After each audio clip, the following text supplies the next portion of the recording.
Hi, this is the voice, Michael Chavello. You're listening to the Premium Oddscast, hosted by leading MMA odds maker Nick Kalikas, fight scientist and author of Fightnomics, Reed Kuhn, and MMA journalist Brian Hemminger. The absolute best UFC betting info, hits, statistics, and analysis from the most respected authority in mixed martial arts betting, MMAOddsBreaker.com.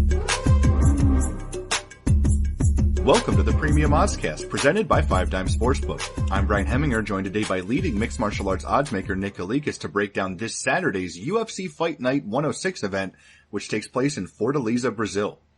If you're unfamiliar with our format, myself and Nick will break down the fight card from top to bottom, providing extensive analysis and a pick for each fight after doing our film study for the event. Looking back at our last event, we profited 0.5 units overall after going 1-1 on our premium plays. We also won our 1 unit free bet on David Tamer at plus 325 betting odds. Back to the present, UFC Fight Night 106 features a 12 fight card in total and will be aired on UFC Fight Pass and Fox Sports 1 this Saturday night. Let's dive right in. Now, kicking off the preliminary card on Fight Pass is a middleweight contest between Gareth McClellan, who is 13-5, and Paulo Henrique Costa, who is 6-0. Now, Nick, what's the MMA odds maker's perspective on this one? Up in Costa minus 210, the comeback on McClellan at plus 160 right now at our sponsored sportsbook, 5dimes.eu. It is Costa minus 265. McClellan is at plus 225. So a little bit more action coming in Costa's way. People are throwing him in parlays. McClellan, unfortunately, just doesn't get the love and respect out there from the betting community. I mean, honestly, I understand it. He hasn't been performing at a high caliber rate in the UFC thus far, even though he's had okay performances at times. I mean, his fight against DeChirico in his last fight, a lot of people hold DeChirico and I guess as far as like potential, at least before that fight, in high regards. I mean, I think a lot of people thought he was well-rounded. He could be climbing up the ranks soon. He'll get better and better by every fight. But this is definitely a setback for DeChirico because he did have a competitive decision with McClellan. So that kind of dropped his stock a little bit. So that's how much lack of respect McClellan tends to get. Now, as far as skill set overall, I think it's okay. I mean, he's just solid everywhere. I think he's got okay underrated power a little bit on the feet. He's got some decent wrestling, got some decent grappling. Now, of course, in all of those areas that I just mentioned, I mean, a lot of times he's actually the worst of the two fighters in most cases. Like a lot of people will outstrike him. A lot of people will out wrestle him. A lot of people will out grapple him on the ground as well. So he's just okay. He's solid, but he's not really great at any particular area that he's not going to dominate his competition. Whereas Costa, man, I mean, this guy really has a ton of potential. He's only 25 years old. He's a former Tough Brazil 3 vet. He ended up going 1-1 on the show, but he did have a pretty good showing. I mean, he lost a split decision to Alexander Jr., which obviously made the finals and has had an okay run in the UFC at times, has looked decent in his own right. So it wasn't a bad loss for Costa in the Ultimate Fighter.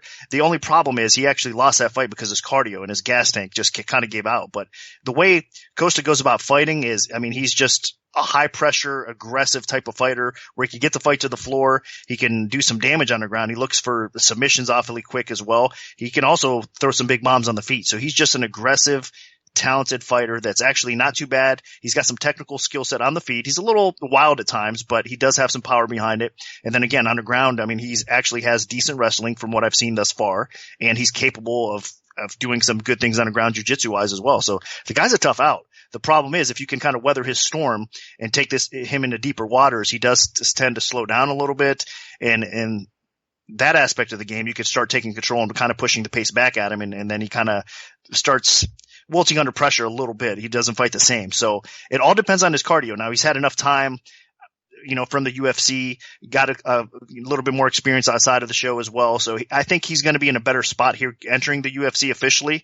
I think he's going to be better than most of us anticipate. And if that's the case, he should win this fight. I mean, he is the better fighter for sure. He's got more upside to him, and I think he probably does come away with a win. The only concern here would be his cardio. And if McClellan can't survive early on, it might get interesting if it does hit the scorecards or if it gets late. So I'm going to pick Costa to win this fight, though. I think he should get the win. Yeah, this is a really straightforward matchup. McClellan is not a very good UFC middleweight. He, being a former athlete in South Africa, you would think that he would have, the quick reflexes. He'd be, explosive, but he's very sluggish and slow in the cage. He doesn't really represent a lot of threats on the feet, even though he's so physically strong. And really the only way he wins this fight is with repeated takedowns and just trying to drag it out a little bit. Costa is just an animal. I mean, the guy is a ferocious striker.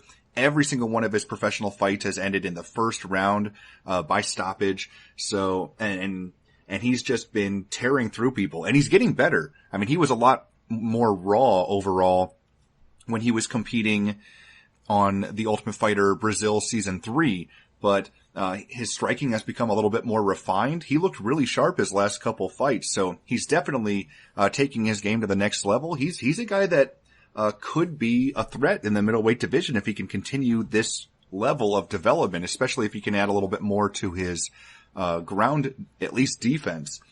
So I think that Costa doesn't just win this fight, but I think he wins extremely impressively, and I expect him to take out McClellan in the first round. Now, dropping down to the featherweight division for the final bout on the Fight Pass prelims, we have Honey Jason, who is 15-6 with 1 no contest, taking on Jeremy Kennedy, who is 9-0. Now, Nick, what's the MMA oddsmaker's perspective on this one? I opened Kennedy minus 155, the comeback on Jason at plus 115. Right now, the line is basically a pick'em, where actually it is a pick'em right now at 5 dimes. Across the market, I'm looking at the Don Best screen right now in the sportsbook market, starting to get some pick'ems, but slight lean towards Jason. I see some 115s out there for Jason, so he's a slight favorite in some spots, and it looks like that could be a trend that could continue. So we might see Kennedy as an underdog here shortly, but it'll stay, I'm sure, close to that pick'em spot right now. And again, at 5 dimes, it is exactly a pick'em. This is a tough fight because obviously Kennedy's kind of the unknown guy that's coming in off of an impressive UFC debut that he took on short notice, up a weight class against a solid fighter in Ricci. Now, of course, Ricci coming off of a loss recently, I think in most people's minds that's going to be like, all right, how good was that win for Kennedy after the fact? But honestly, it was a pretty solid win, especially considering the circumstances and taking the fight on short notice or whatnot. But Kennedy is a very highly touted prospect, only 24 years old. He's very well-rounded. I mean, when I say well-rounded, I'm talking about every aspect of the game. The guy has clean stand-up. He's got power to go along with it, so he can finish you on the feet. The guy has good wrestling on the ground. He's able to finish you on the ground as well. He's got a submission game to go along with it. He's a pretty smart fighter. He looks to be durable. He's got a good gas tank. So he's a very complete fighter that's only going to improve fight by fight and win by win in the UFC. So the UFC is throwing a very talented fighter at him right here, and it's a big test. It's definitely going to be the toughest test of his career. But it's a test I do think he kind of can pass. Now, Jason, again, we were just talking about, what kind of test he'll be because of his skill set. The guy has the experience. He's faced a lot of talented people throughout his career. He's had some success, as we all know, in the UFC. He's a finisher, especially on the ground. He's ultra dangerous. If you put him on his back, he can definitely submit you quick. So you have to be really careful with Jason on the ground, especially on the feet. He has some power. He's got some aggression. He can finish you there as well. So he's just one of those guys that is dangerous to step in there with, and he's got the experience. He's been in the cage and in the ring in his whole career with, all sorts of different, types of fighters. So he's seen everything. There's nothing that new that you could throw at this guy.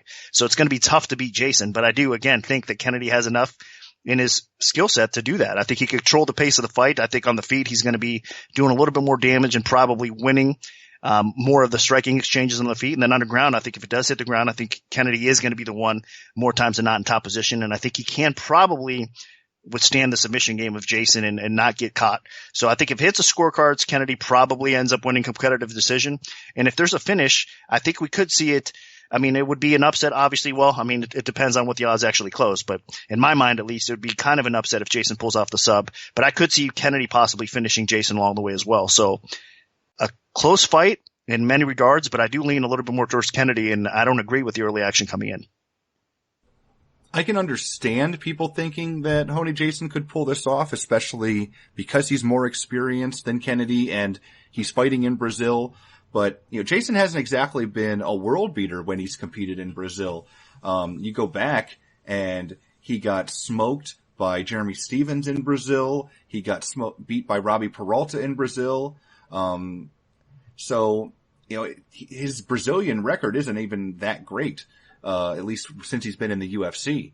Now, He's coming off of a fight where he was pretty much dominated by Dennis Bermudez, and that was this past August. So he's going to come in here motivated to perform, but I think Jeremy Kennedy is a really impressive up-and-coming prospect. I mean, this guy debuted in the UFC in the lightweight division, picked up a win over a tough guy in Alex Ricci, and then now he's dropping down to his natural weight class. He is very well-rounded.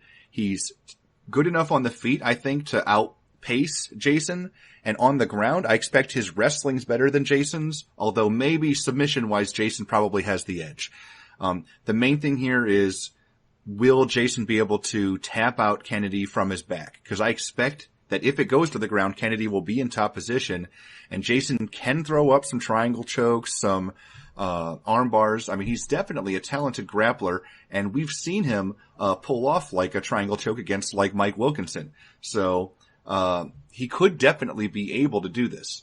That being said, though, I think that Kennedy is crafty enough and well-rounded enough that he doesn't get caught. And I expect Kennedy to walk away with likely a decision victory. So my pick is going to be Jeremy Kennedy. Now moving on to the Fox Sports 1 prelims, we have a lightweight contest between Michel Prazeres, who is 21-2, and Josh Berkman, who is 29-14 with 1 no contest. Now, Nick, where did you open this fight, and how has the public shifted things so far?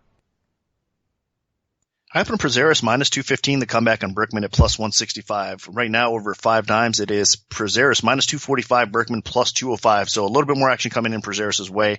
This one, I mean, I'm not surprised by the early action. I figured that more of the betting public early on would probably side with Prazeres, and that obviously very well could be the right side. I mean, Prazeres has looked great in his UFC performances. I mean, as a whole, I've underrated this guy and underestimated him, honestly, from the beginning. Now, we all seen him make his debut against Paulo Thiago, obviously on short notice, up a weight class, and he did relatively well in that fight. I mean, he lost by decision, but especially early on in that fight. So it was impressive. Then he drops down, and he does start performing really well. I mean, the win that stands out, I think, in most people's minds, especially early on in his UFC career for Prazeres, was Taisimov. I mean, a very talented fighter, and what he was able to do in that fight was pretty impressive. But since that time, I mean, he did suffer a loss to Kevin Lee, but he's been on a roll, and he's faced decent competition in doing so, especially his win over Gilbert Burns in his last fight. A lot of people thought that's a terrible stylistic matchup, myself included, because Prazeres can't get him to the ground, and on the feet, we all thought that Burns would give him a little bit more difficulties, but Prazeres proved everybody wrong, or most wrong at least, by outstriking Burns pretty significantly. I mean, Prazeres is a little tank. On the feet, he does have power. His striking is getting better. It's to the point where you definitely have to pay attention. And I mean, he can outstrike a lot of these guys on the feet these days too. So Prazeres is the type of fighter that right now that I think is in his prime. He's able to get the fight to the ground when he wants to in most cases. I think he's taken every single opponent that he's faced in the UFC down, if I'm not mistaken. So, I mean, that's how good his wrestling is on the ground. Of course, you got submission game to go along with it. And now adding the stand-up game with a little bit of power to go along with that. I mean, he's a tough out. So deserving favorite, especially over an aging veteran like Berkman. Berkman is still a dangerous opponent, though. That's why this fight's kind of a head scratcher, in my opinion, because, I mean, Berkman kind of trending the other direction. Prazeres is kind of trending upwards. So Brian and I actually were just briefly talking about it, and we were like, man, it is kind of a weird fight, why they would match these guys up with Berkman on a little losing skid as well. But it kind of makes sense because Berkman, I mean, he is a tough out still. He's got some advantages, obviously, in this fight as well. One of them being length. He's got some power. He's got that experience level to go along with it. He's got the wrestling background where it's not going to be easy for Prazeres to get Berkman on the ground. So this is going to be probably a competitive war type of matchup for these guys, you know, back and forth a little bit. Berkman definitely has enough power in his hands to make life interesting, especially with that reach advantage he has on the feet. And then also Prazeres does love to dive in with those double leg takedowns that he's pretty good at getting, but he needs to be cautious leaving that neck in there. Jiu-jitsu black belt or not. I mean, Berkman, it doesn't matter if he gets that arm around your neck and he tightens that grip with that guillotine choke, you're not going to get out of it. I mean, he has a sick guillotine choke. So Berkman has ways to win this fight. I think it'll be competitive on the cards if it goes. I think Berkman has an outside shot at possibly catching Prazeres on the feet, knocking him out, or he's got that guillotine choke to fall back on as well. So not an easy fight, I think, for Prazeres here. But ultimately, with all the things I just said, I still have to lean Prazeres' way because I think if he fights smart, he should be able to outpoint Berkman and at least win on the scorecards. I think he'll be pushing the action a little bit more so. And again, maybe mixing in a takedown or two along the way could probably seal the deal for him as well. So Prazeres, a lot of good things to like about him. I do think he gets a win, but this is kind of a head-scratcher of a fight. To me, Josh Berkman really only has a puncher's chance in this one. And even that might be tough, because Prazeres has shown a pretty good chin over his UFC career, and the only times that he's really lost fights were in his UFC debut when he fought at welterweight, and then when he just kind of ran out of steam in one of his battles, but against Kevin Lee. But this time around, I mean, Josh Berkman, I mean, he's a decent striker. He's got a decent submission game, but Prazeres is by far the better wrestler. Prazeres is very aggressive on the feet as well, so he should be able to hold his own against Berkman. And honestly, I just expect Prazeres to get the takedowns and get top position against Berkman. That's happened quite a bit throughout Berkman's career so far, that people have just been able to control him. And Michel Prazeres is on quite a run right now. I mean, he's looked really, really good. And he's coming off of a great performance against Gilbert Burns that he pulled off an upset victory. And overall, he's just rock solid. And I think what's going to happen here is Prazeres is going to get takedowns. He's going to stay in top position. He's going to beat up Berkman. It's going to be tough to finish him because Berkman is very physically tough. But overall, I just expect that Prazeres should win a decision. So he's going to be my pick. Now, moving on and dropping down to the bantamweight division, we have Rani Yahya, who is 23-8 with 1 no contest, taking on Joe Soto, who's 17-5. Now, Nick, what's the MMA odds maker's perspective on this one? Up in Yahya, minus 175. The comeback on Soto at plus 135. Looking over at Dimes right now, it's minus 160, plus 140. So line margins have tightened up.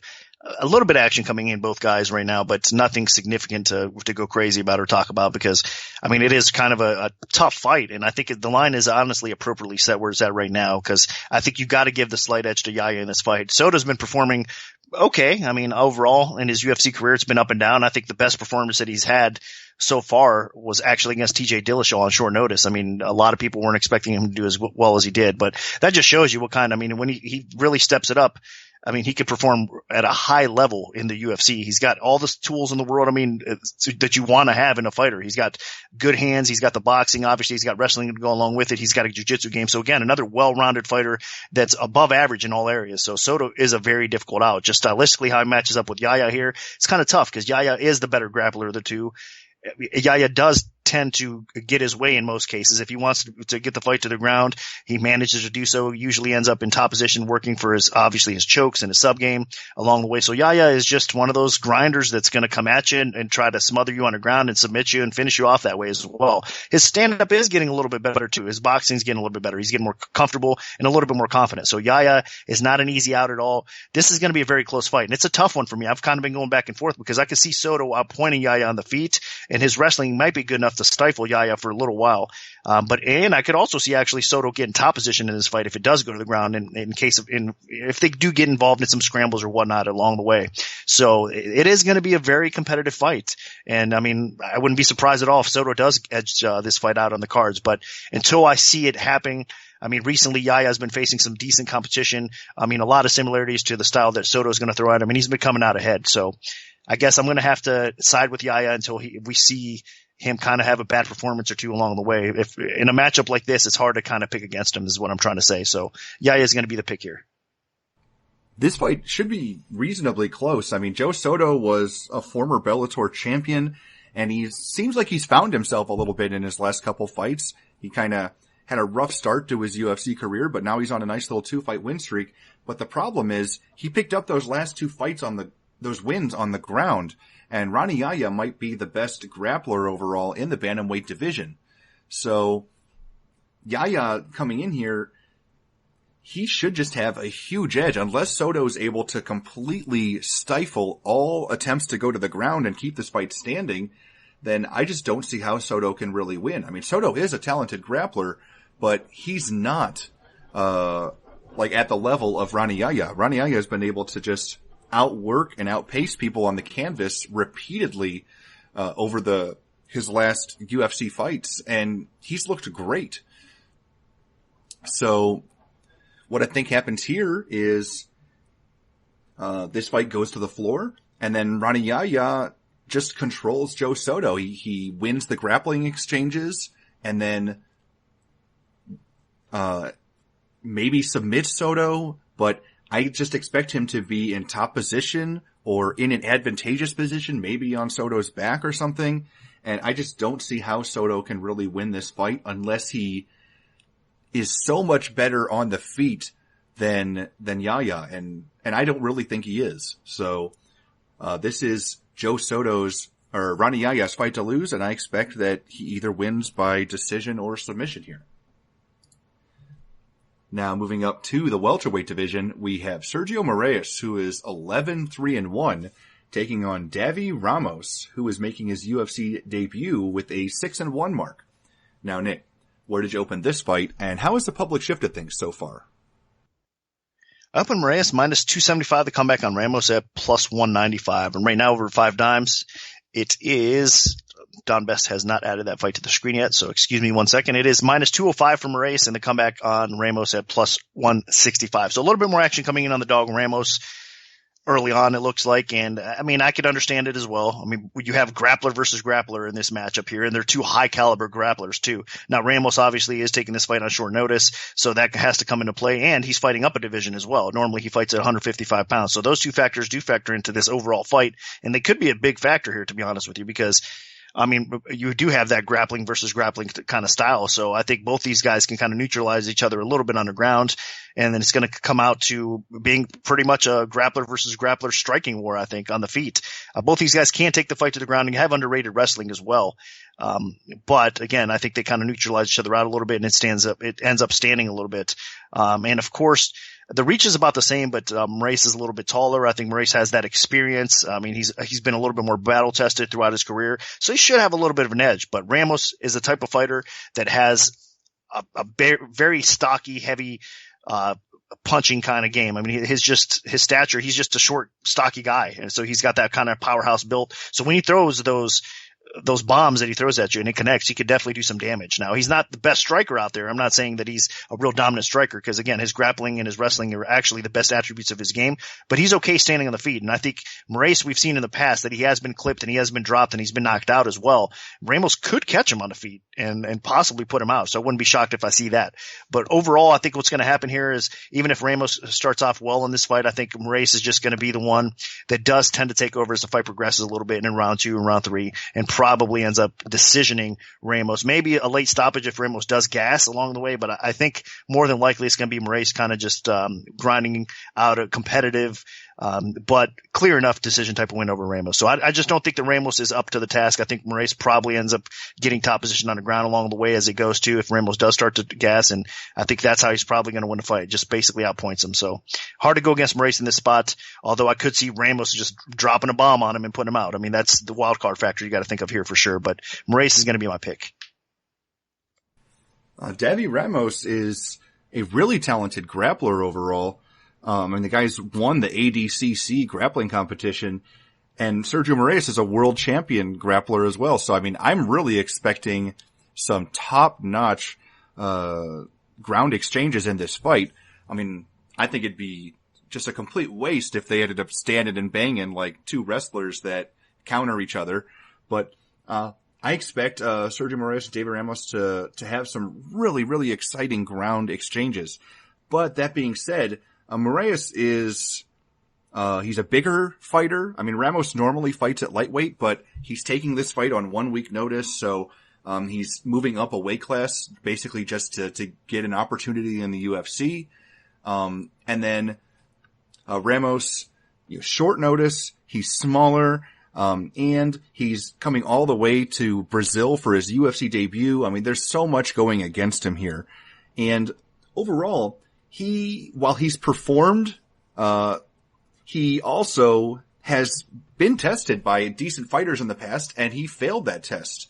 I mean, if you look at his performance against David Rickles in Bellator, I mean, he lost a decision there, and Sergio Moraes is a much better grappler than David Rickles, and he's a much bigger. So he might be able to just bully Ramos around. That being said, Ramos is probably the better striker of the 2. And if this fight does somehow stay standing for all 3 rounds, there is a slight possibility that he could pick up the upset. But that being said, I definitely feel like this is Sergio Moraes' fight to lose, especially with all the mitigating factors going against Ramos. So I expect Moraes to either win a decision or maybe he just outmuscles Ramos and gets a stoppage. But overall, I gotta pick Sergio Moraes here. Now moving on to the main event of the preliminary card, we have a lightweight contest between Francisco Trinaldo, who is 21-4, and Kevin Lee, who is 14-2. Now, Nick, what's the MMA odds maker's perspective on this one? I opened Trinaldo -130 to come back on Lee at -110 right now over 5 times. It is Lee -155, Trinaldo at +135. So needless to say, people are backing Lee in this fight right now. Again, they're laying it from -110 to -155, so it's not too bad. And I do lean towards Lee myself, honestly, and 5 dimes and the sports books know that as well. And I do understand why people are coming in that way. I mean, it's his grappling. If you look back at Trinaldo's past losses, even though he's been on a heck of a win streak, riding 7 fights in a row, and Brian and I again touched on this a little bit before the podcast started. I mean, Trinaldo's kryptonite has been very good grapplers, and Lee is going to look just to do just that. Look to get the fight to the floor, look to dominate Trinaldo, take his back, sink in the hooks and choke him out. If not, get dominant position and start pounding away. I mean, look at the fight with Matthews. Lee is very capable of doing that as well. So stylistically, this is an interesting fight because I think Trinaldo has been on a heck of a streak against solid competition. But again, most of those guys have been more striking-based fighters. So Lee is going to push the envelope here for sure. He's going to look to try to exploit Trinaldo's weakness on the ground, and he might have success doing so. The wild card here, though, is, I mean, Lee does have a suspect chin, and Lee does have some suspect cardio at times. And his fight is in Brazil, where I think Trinaldo is going to dig deep, and if he can weather that early storm, life in round 2 and round 3 for Lee is going to get very interesting because, I mean, Trinaldo is a heck of a finisher, and again, I think that he has that motivation, obviously, to ride this 7-fight win streak. I mean, at his age, he's not a young gun at all. Trinaldo, I believe, is 38 years old. He just has that kind of desire and that kind of heart that he wants to be relevant in the UFC and wants to climb that ladder and wants to make a great living for his family. And he's been doing okay. I mean, that's, I think, what's driving him more than anything else. So he's a very dangerous opponent, even at age 38. And I think he's in, honestly, the prime of his career right now. He's looked great in that little win streak that he's on against solid competition, despite the stylistic differences here in this fight. So Trinaldo is not going to be an easy out. I do, again, understand why people are coming in Lee's way. He does have an advantage on the ground, and he probably does exploit that. So as far as a pick goes, I agree with it. I'm going to pick Lee to win this fight, but it seems like everybody's kind of thinking the same way. And, man, I'm not going to be as confident, especially at -155, as everybody out there that's kind of coming in like crazy on him, because I do think that Trinaldo does have a few ways to win this fight, and he might be able to pull it off as the fight goes. But obviously, I can't get away from what I originally thought, and I think that Lee does get this fight to the ground and beat him, so I'm going to have to pick him to win. Honestly, this fight all boils down to takedowns and chin strength. Kevin Lee is a phenom. I mean, he's nicknamed a Motown Phenom, and he is extremely aggressive, extremely capable. He goes out there, and he doesn't just win, he's been dominating people. And it seems like he is learning to fight around his flaws. I mean, his biggest flaw, obviously, is the chin strength. Maybe he didn't understand at first that maybe his chin wasn't so great, and then he faced Leonardo Santos, got clipped, got knocked out, and ever since then, he has looked better than ever. He goes out there, and he just utilizes that extremely aggressive wrestling, and he has been on fire. I've been so impressed with what Kevin Lee's been capable of doing out there. Mainly because a lot of fighters, they just kind of stick to what they know. And Kevin Lee, he basically has gone away from the stand-up, and he just takes people down and dominates them. It's really been very exciting to watch. So what I expect to happen in this fight, Francisco Trinaldo is a very talented striker. He has really taken it to another level with this monstrous win streak he's been on. But there's one thing you have to think about with this win streak, and that is he really hasn't faced anybody that's challenged him on the ground during the win streak. For the most part, it's been all stand-up fights. Leandro Silva, Norman Park, Chad Laprice, Ross Pearson, Yancy Medeiros, Paul Felder, all those guys wanted to stand with him. I mean, this was a guy that started his UFC career out with 3 losses in his first 7 fights. And how did all those losses occur? Gleison Tebow took him down for 3 rounds. Piotr Hallman survived almost getting knocked out and then got him on the ground and finished him with a Kimura, I believe. And then Michael Chiesa weathered the early storm and then took him down repeatedly to win a decision. So every time he's faced a really good grappler or somebody that really knows what they're doing on the ground, he's had a lot of trouble. So I just think this is a bad stylistic matchup for Trinaldo. Now, if this was the Kevin Lee, maybe pre-Leandro Santos, then Trinaldo would have a really great shot because Lee, I think, because he's such a good athlete, he was developing his striking and he wanted to become a very well-rounded fighter and beat everybody everywhere. And he probably had a really good chance of getting knocked out if he'd faced Trinaldo at that point in his career. But now I expect, unless Trinaldo catches him coming in, which could still happen, but unless that happens, I just think Kevin Lee will completely control this fight and get top position and look for the finish. I mean, this guy is ferocious once he gets in control. I mean, he does not just ride it out. So if Lee gets top position, he is going to pursue the finish extremely hard. So I really like Kevin Lee to not just win, but potentially win impressively. Now moving on to the Fox Sports 1 main card, we have a welterweight contest between Alex Oliveira, who is 15-3-1 with 2 no contests, and Tim Means, who is 26-7-1 with 1 no contest. Now, Nick, where'd you open this fight, and how has the public shifted things so far? I opened Means minus 165 to come back on Oliveira at plus 125. Here's a spot that got bet up a little bit. Right now it's Means minus 260. 260, the comeback on Oliveira is plus 220. So after their last fight, I mean, obviously this is the rematch with the controversy that ended with the knees or whatnot. And it was a crazy fight, honestly. And a lot of people believe that obviously Means clearly was on his way to winning that fight. So that being said, he's going to win this fight easy. Everybody's banking on Means and whatnot. I can understand it again. I do get it. I mean, it looked like pre-fight number 1, it looked like Oliveira had a path to victory, which would be, again, Means' kryptonite in the past has been getting taken down and controlled a little bit by more dominant grapplers, wrestlers. And Oliveira definitely had that in his back pocket. A lot of people believed, including myself, that he'd probably be able to mix in some takedowns and get the fight to the ground and kind of control Means along the way. And then not to mention Oliveira on the feet's not bad. It's not like he's going to be not have any chance on the feet at all. Obviously, he's a very dangerous striker in his own right as well, but Means has the clear edge there. But after fight 1 took place, I mean, Means, even though Oliveira did take his back and had his moments in that fight, it was clear that Means was able to control the wrestling, able to control just the whole fight in general overall, and he was doing some damage there, and it looked like Oliveira was possibly on his way out. So that's why everybody's so confidently betting Means in this spot.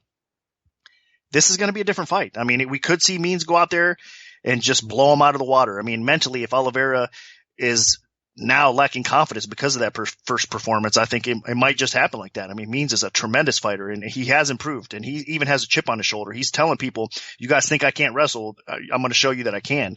So Means with improved wrestling is a very dangerous guy. I mean, he is one of, I think, the toughest outs at lightweight or welterweight, just because he's got that relentless pace that he sets, and he does have a little bit of everything in his pocket, meaning he does have a little bit of wrestling, he does have a little bit of grappling to go along with it, and he has that killer instinct on the feet. I mean, he's just a nasty striker. He's just basically ruthless on the feet. So he's a tough out. And I get it. I mean, I respect him a lot, but I still think that Oliveira is going to be able to adjust a little bit. Oliveira, I think, is going to be able to obviously game plan a little bit better because now he knows the Means' wrestling is up to par. And I think those adjustments are probably going to come into play here. He does not want to go out there and get embarrassed, especially in Brazil. And that could very well possibly happen. So I'm expecting both fighters to make some adjustments, but I think Oliveira is going to be a little bit more prepared in dealing with Means this time. And I don't think it's going to be as easy as everybody thinks. Now, it's hard to pick against Means, especially based on what we saw, but I'm not as confident as everybody else out there betting minus 260s or whatnot. This fight got up to minus 350 at one point. So now it's starting to come back down to reality a little bit, but I still think it's a little bit too high because Oliveira does have a path to victory. He could get the fight to the ground still, even though the first fight went the way it did, and he could take his back and possibly submit him. Or on the feet, you never know. I mean, it's obviously two guys that are capable of putting people out. Even though Means has the edge on the feet, you just can't count Oliveira out there either. So my pick is going to be Means. I do think he is the better of the two, but at minus 250, 260 out there, No way. I'm not as confident as everybody else out there. Oliveira is not a can, and Oliveira is going to be a dangerous guy to fight. So I'm picking Means, but Oliveira has a better shot than most people think. I know that Nick wanted to say that people are using the first fight as an excuse for why Means is such a big favorite this time around, but it makes sense. I mean, Oliveira, he is a smart fighter. He uses a good fight IQ, but man, he was getting absolutely smoked in that fight. And I know it's crazy to, two fights can be completely different, but not usually when they are immediate rematches done very quickly back to back.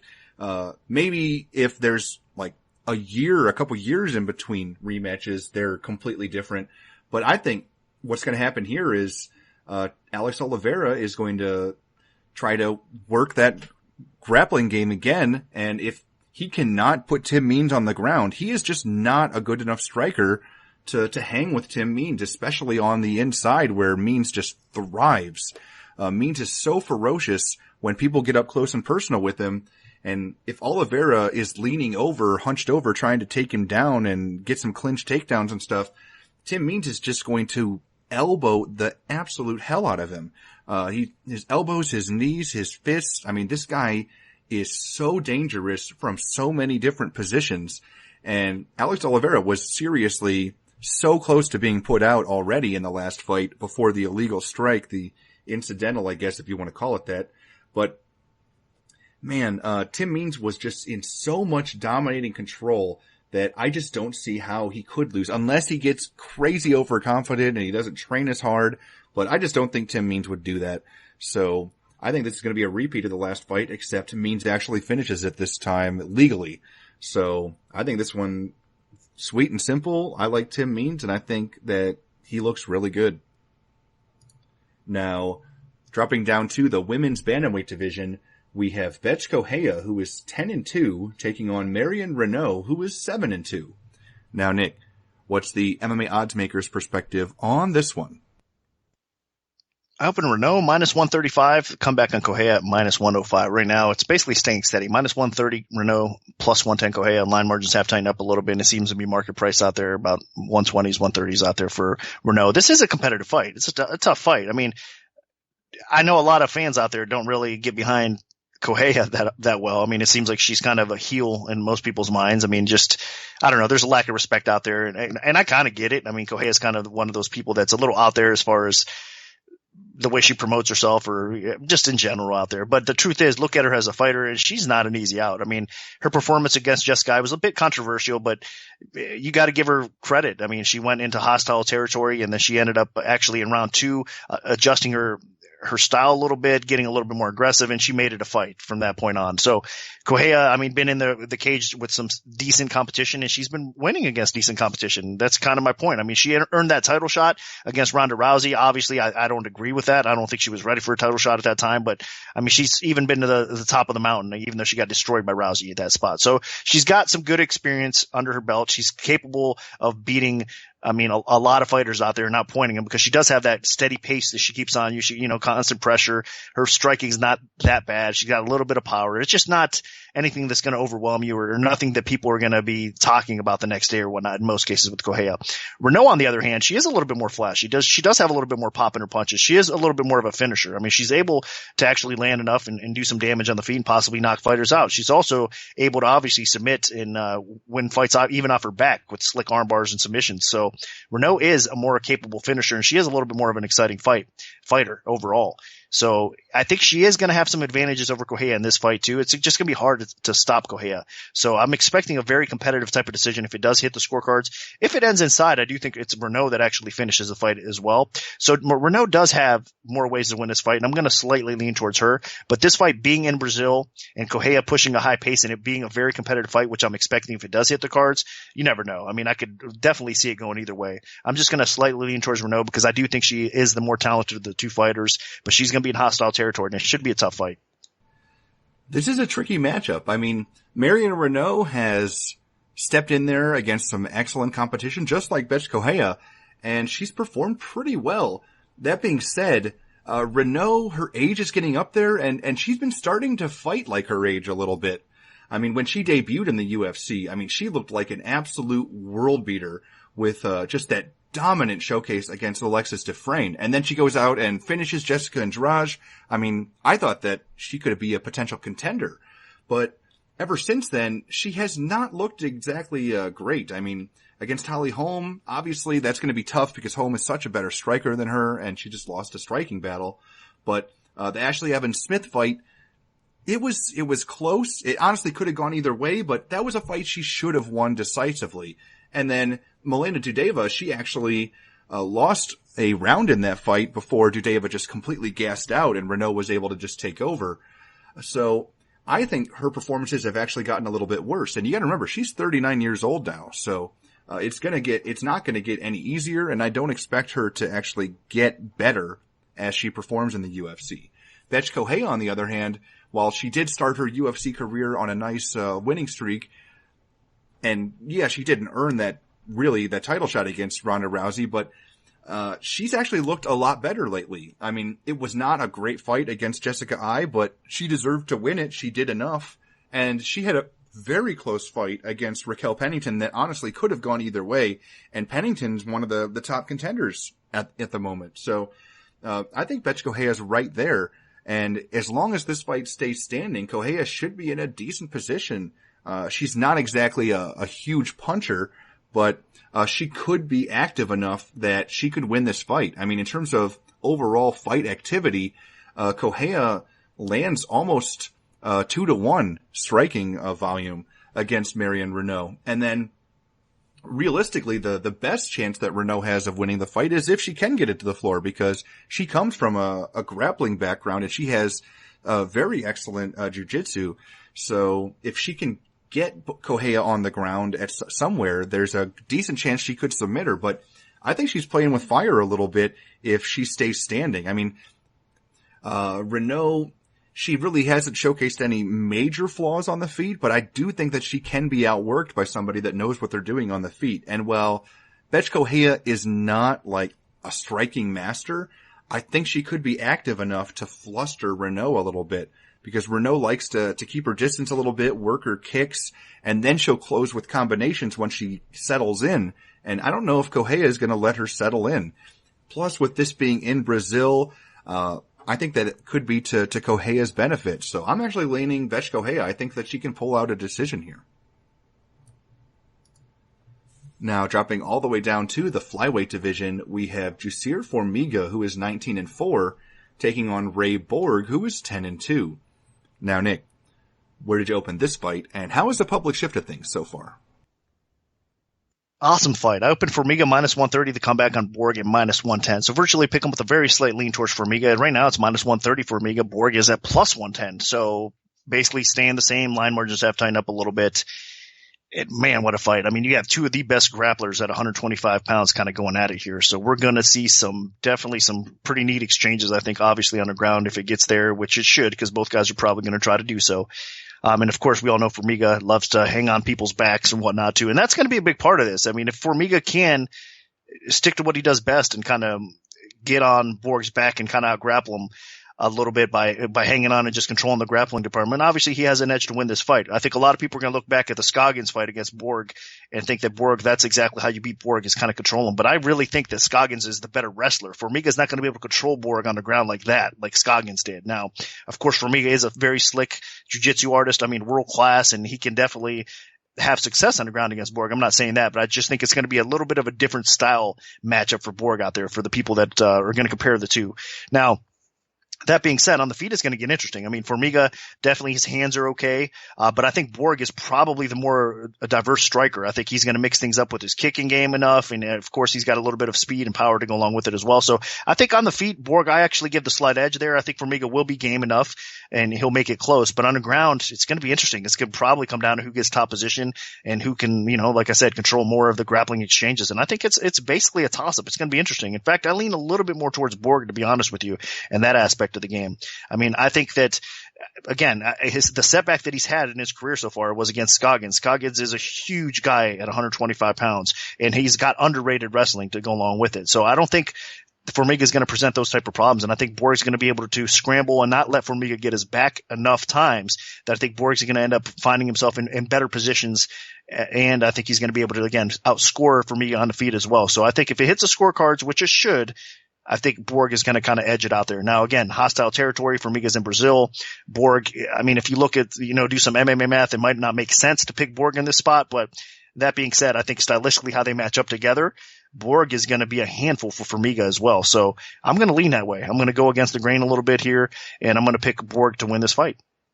Jussier Formiga has been on a bit of a nice run. I mean, for the most part, he's gone out there and taken care of business against the guys he's supposed to beat. He looked great against Dustin Ortiz. Obviously, he loses the fights like against John Dodson, Joseph Benavidez, Henry Cejudo, basically the three guys ranked ahead of him right now. But for the most part, he goes out there and takes care of business against fighters. I mean, good performances against Zach Makovsky, Wilson Hayes, Dustin Ortiz, even Chris Cariaso, Scott Jorgensen. I mean, those are all quality wins. He hasn't exactly gone out there and dominated people like I thought that he might be able to when, he was super hyped up as the number one flyweight in the world before the UFC ever made the flyweight division. But Formiga has developed. I mean, his striking game has improved quite a bit, and he's going out there. I mean, against Hayes, he actually outstruck Hayes and was able to hurt Hayes on the feet a little bit. So in this fight, Formiga, I think, is going to have a little bit better overall submission skills again compared to Ray Borg, and he probably is still a little bit better on the feet than Borg, although chin strength, I'd have to favor Borg. We really haven't seen Borg hurt in a fight, even though he's lost and he's had fights where he lost decisively. He hasn't really been hurt in a fight, so I think if these guys are trading on the feet, Formiga should get the better of it, but if they both land a big shot, Formiga might be the one that goes down.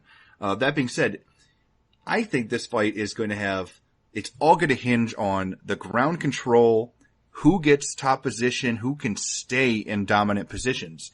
I mean, Ray Borg is a guy that wants to get on top and just start pounding you into submission. You saw that in the last fight against Smolka. I mean, he looked unbelievable. That was the best I think Ray Borg has ever looked inside the octagon, and I think it had a lot to do with the move to Greg Jackson's. They're kind of refining him, and he's still so young overall as a fighter. I mean, he's still only 23 years old, so he has a long ways to go in his development, and he could still become an elite UFC fighter. So it's tough to just judge him based on all of his past performances because you know that he's getting so much better every time we see him. And that's what I thought, that's what I messed up going into the last fight. I thought, Luis Smolka, maybe before his last training camp, Smolka might have been better than Borg, but after the last training camp, Smolka was not even close to Borg's level. I mean, that was extremely one-sided. So, this time around, I think, Formiga, even though heading into this fight, Formiga is the more talented fighter, but who knows what Ray Borg's been working on? It's just so tough to think about all the little intricacies that he's refining and developing, and he might be on Formiga's level in terms of grappling and control. I know he's better than Formiga with ground and pound, and he might be on Formiga's level with scrambling, with submission attempts. Formiga's amazing at taking people's backs, but is Ray Borg really going to give up his back to somebody? Like, he is that's basically his base is the ground. So I think this is going to be a fascinating battle. And Ray Borg might have developed his stand-up enough that he can beat Formiga there as well. I mean, this kid is just so loaded with potential. The one thing that's going against Borg is, I mean, this guy has had so many issues with making weight. I mean, he is still growing into his frame, and it's getting harder and harder for him to make the flyweight limit every time that we see him. So I would not be shocked that this fight might be the last time we ever even see him in the flyweight division. I mean, he missed weight pretty badly the last time out, and Smolka accepted the fight anyway. So that's one thing to definitely keep an eye on. Is Ray Borg going to make the 126-pound limit? And if he does, then I think that he actually has a great chance of performing. Even if he doesn't, he probably will look fine. But I hope that they don't let him keep fighting at flyweight because he's just so physical and still, I mean, 23 years old, you might still, add a little bit more man strength over the years and fill out a little bit more. So I'm leaning Ray Borg just based on all the unknown factors of his development. But, I mean, Formiga could definitely surprise me as well. I mean, he's definitely talented enough to beat Ray Borg at Ray Borg's current skill level, but I just don't know how long Ray Borg stays at those skill levels. I mean, this is a guy that is almost growing exponentially out there.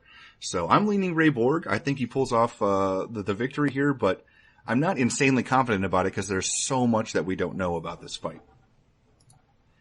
Now, moving up to the lightweight division, we have Edson Barboza, who is 18-4, taking on Beneil Dariush, who is 14-2. Now, Nick, what's the MMA odds maker's perspective on this one? Up in Barboza minus 180, the comeback on Dariush at plus 140. Right now, looking over 5 times, Barboza minus 170, Dariush plus 150. There has been two-way action on this fight for a while now. It's actually been out there, so it has been bet up and down a little bit, and it's settled basically to where I opened it, and line margins have tightened up a little bit. Right now, it's a 20-cent line setting. So minus 170, plus 150. This is a head-scratcher, too. A great matchup. I mean, you have two of the best lightweights in the world going at it right here. And obviously, Barboza is one of the best strikers in the sport. I mean, period. And in my opinion, if you could trust his chin a little bit more, the guy could be wearing that lightweight strap. That's how good this guy is. I mean, as far as his takedown defense is up to par. I mean, you can't get this guy to the ground and control him. I mean, it hasn't happened yet. So even if you do get a brief takedown, he bounces back up quickly. And again, most of the time he's able to keep the fight upright. You don't even get that chance to get him briefly on the ground. So Barboza's takedown defense is superb, and his striking is obviously elite to say the least. He's got power. He mixes things up well. It's one of the nastiest kickers in the game, whether it's low kicks, high kicks, mid kicks, anything. Barboza is just nasty. It's just the problem is with him, that chin has been a little bit suspect, even though he's looked good recently, especially. That chin hasn't been much of an issue for him as of late, but it's always in the back of your mind. You always have to be a little bit cautious. I mean, we could easily see Barboza, I mean, in the past, it's happened to him against fighters like Cerrone and of that nature, that he gets rocked and then possibly submitted along the way after he does get rocked or whatever, Ferguson, and that type of situation as well. So, I mean, that's the flaw in the kryptonite you have to worry about with Barboza. And Dariush, I mean, he can probably do a lot of those things. His striking is underrated, and I've been nothing but impressed with Dariush's improvements overall. In fact, that setback that he had not long ago against Chiesa is really a shame, because if he didn't have that setback, he was winning that first round, obviously. He was winning the early part of that fight, and then Chiesa was able to take his back and does what he does best and choke him out in the second round. But outside of that, I mean, Dariush has been on a heck of a streak. I mean, impressive over Vic, impressive over Magomedov. I mean, that fight definitely was a piece of art, really, because for a great victory for Dariush on his resume. I mean, Magomedov was a very highly touted, well-respected prospect coming up, a great striker in his own right. And Dariush was able to get that win as well. So Dariush is right there. I mean, he's at the top of the game, high level, even with his striking game. I mean, he's more of a jiu-jitsu based fighter, more of a grappling based fighter, a pretty good wrestler. He's able to get the fights down more times than not. But on the feet, he's nothing to laugh about. So I've been going kind of back and forth on this fight, honestly. I mean, just common sense says Barboza should be able to sprawl and brawl, keep this upright, and he is the better striker of the two. But I think Dariush can actually strike with him on the feet to the point where Barboza's going to have to be careful. I don't think there's going to be a lot of mistakes to be made here. Because if he does, obviously Dariush can land that punch, maybe wobble him, and then again, submit him quickly. Or we're not going to really tell until they get in there. I mean, can Dariush match up well enough to catch a kick or something of that nature and get the fight to the ground and give Barboza trouble on the ground? I mean, possibly. He definitely has the tools to possibly do something like that as well. So the more I think about it and the more times I go through this fight, the more I like Dariush, honestly. I think his skill set is a pretty good matchup for Barboza. And I think if it hits the scorecards, we're going to see a very competitive decision. And I think if it doesn't, I think Dariush can obviously catch Barboza along the way and possibly finish him. Now, of course, you can easily say that about Barboza as well. Dariush has been knocked out. His chin could be a little bit suspect as well. And Barboza is one of the most dangerous and best strikers, like I said, in the game right now. So yes, we could see this fight ending either way, I think, inside the distance. And we could see this being a very competitive fight on the scorecards. But with all that being said, I like Dariush, honestly. I think that, again, this is a good spot for him to pick up a very solid win over one of the best lightweights in the world in Barboza. So I'll go against the grain and kind of pick Dariush here. Beneil Dariush and Edson Barboza have very clear paths to victories. I mean, if Edson Barboza can just keep Dariush away from him, then he's going to be able to jab him and kick him to death. I mean, Barboza has mastered range fighting technique. I mean, he is clearly one of the best pure technical strikers in the entire UFC, but he has his flaws. Obviously, Barbosa's chin is not very good, and Dariush has some excellent power. I mean, this guy has really developed his stand-up, and he's become a serious threat on the feet. Now, he's not Edson Barbosa's level, but you don't have to be as good of a striker as Edson Barbosa to beat him. You just have to connect. I mean, look at Danny Castillo, who almost knocked Barbosa's lights out. Or you look at other performances like Jamie Varner were able to connect with Barbosa and put him out. Donald Cerrone was a very good striker, but I mean, it was just a jab and he had him on Queer Street. So you don't have to be an amazing striker to put Barbosa's lights out or get him in a position where he's extremely vulnerable. I mean, all it takes is one good shot from Dariush and Barbosa is going to be in big trouble because, I mean, if he starts getting wobbly legs, it'll open up the takedown, it'll open up opportunities for submissions, and there's hardly anybody in the lightweight division that's as good at submissions as Beneil Dariush. I mean, this guy is world-class grappler.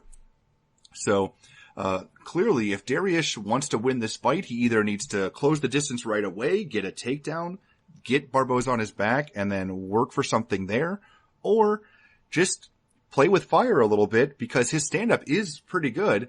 We haven't really seen any issues with his chin, so he can afford to take some damage and see if he can find that one spot, that one opening to land something and hurt Barbosa and set up a finish there. So, both guys have very clear paths to victory, but to me, Edson Barbosa's fighting at about the best level he's ever fought in his entire career. I mean, his last two performances against Anthony Pettis and Gilbert Melendez were just a step above what we've ever seen. I mean, this guy is getting so good at hitting and not getting hit back and just keeping that constant pressure of long-range strikes in your opponent's face and not giving them the openings. I think Edson Barbosa might be able to pull this off. It's just all about, will he get hit? And if he does get hit, he's going to be in trouble. But I think he might be able to keep Dariush at bay. We've seen Dariush struggle a little bit against really good strikers like Michael Johnson. So I think there is a definite possibility for Edson Barbosa to not just win, but maybe even finish Dariush. But I think that as long as he can keep him at distance, this is definitely Edson Barbosa's fight to win. Now moving on to the co-main event of the evening in the light heavyweight division, we have Mauricio Shogun Rua, who is 24-10, taking on John Vellante, who is 15-7.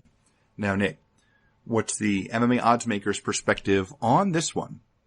Crazy fights for a lot of reasons, obviously, that you guys know of. Right now, Shogun Rua minus 175, the comeback on Vellante, or I shouldn't say right now, that was my opener, minus 175 for Shogun. Comeback on Vellante at plus 135. Right now, it is minus 140 for Rua. The comeback on Vellante is at plus 120. So Shogun still favored, but action did come in a little bit. The line dropped from plus 135. Now it's plus 120. A little bit more support coming in Vellante's way.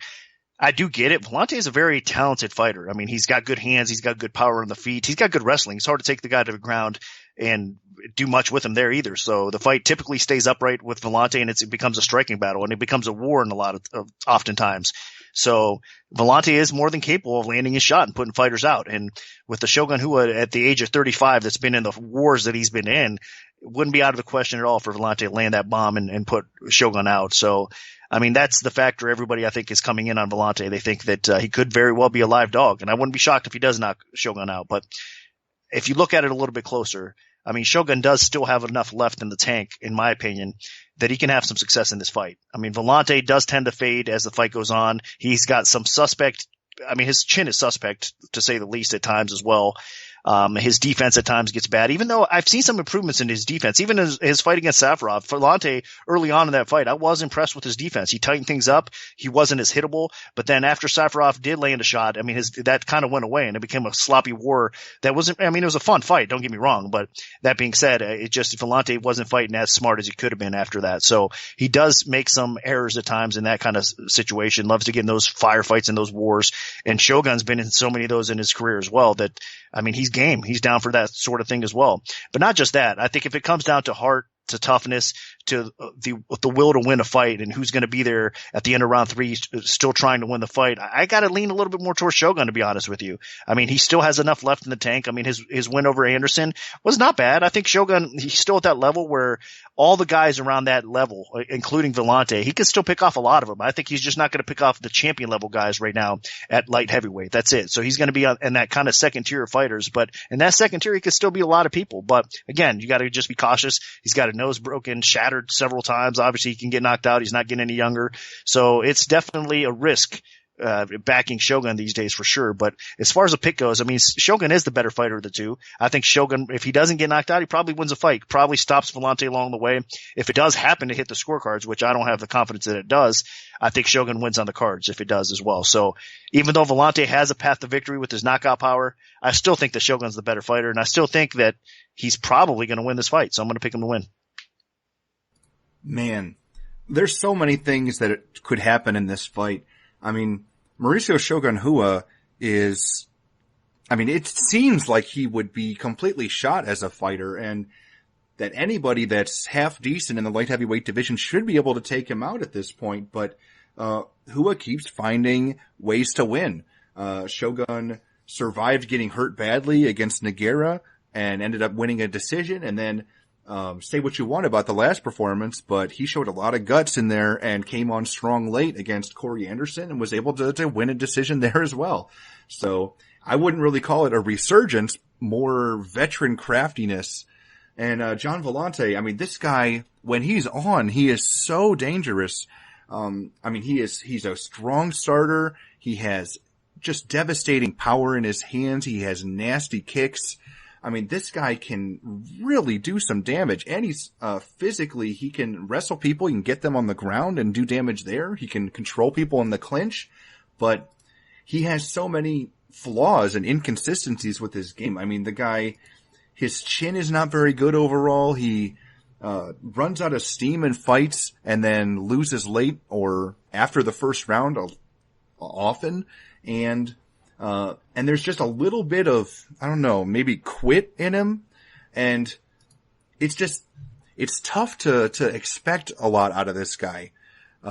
Yeah, he could go out there and absolutely steamroll Shogun. And I would not be shocked one bit. But I would also not be shocked if he maybe started strong in the first couple minutes and then Shogun cracked him and then he never really recovered and then Shogun finishes him or Shogun wins a decision. So, I mean, you just look at Vellante's last fight. I mean, he went in there against somebody that was not even close to his level in Saparbek Safarov. And, I mean, this fight had no business even getting out of the first round probably with how gassed Safarov was. And Safarov almost knocked Vellante out in the first round and the second round.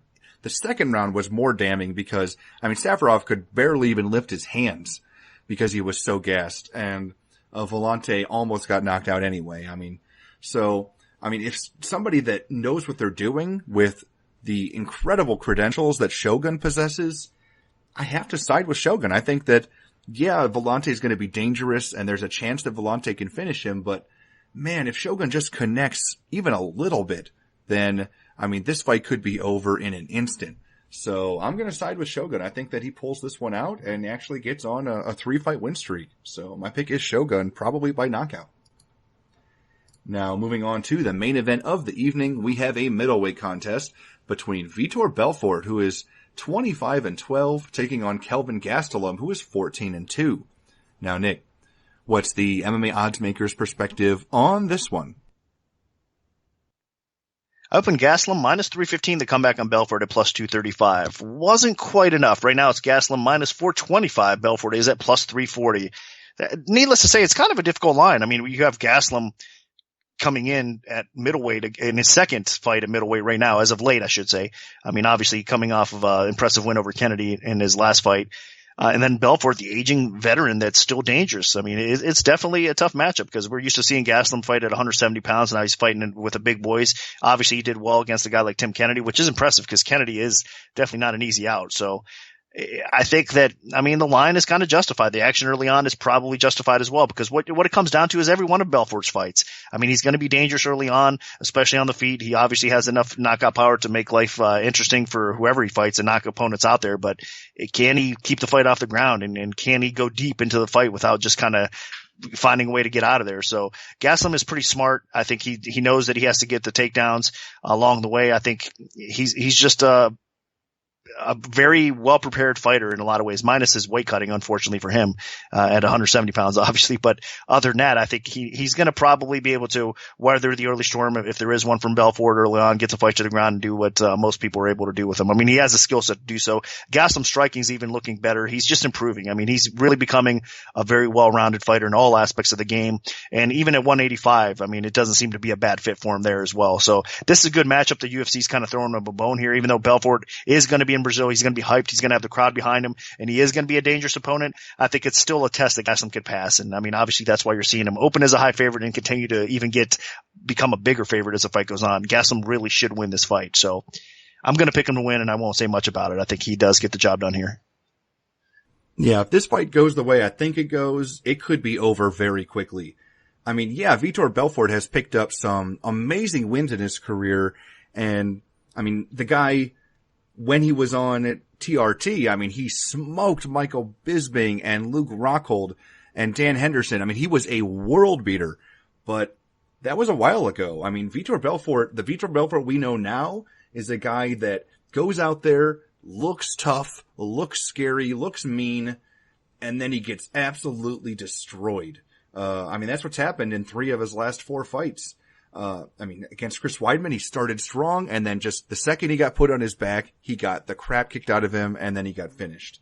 And then, he picks up a win over Dan Henderson, but then faces Jacare, gets absolutely smoked in the first round, faces Mousasi, gets absolutely destroyed in the first round, or in the second round, just hardly does anything in any of those fights. So, I know that those are all elite competition, but man, Kelvin Gastelum might be elite competition at this point. He looked so good in his return to middleweight, where he got that 3rd round finish over Tim Kennedy, basically forced Kennedy into retirement. That was unbelievable performance.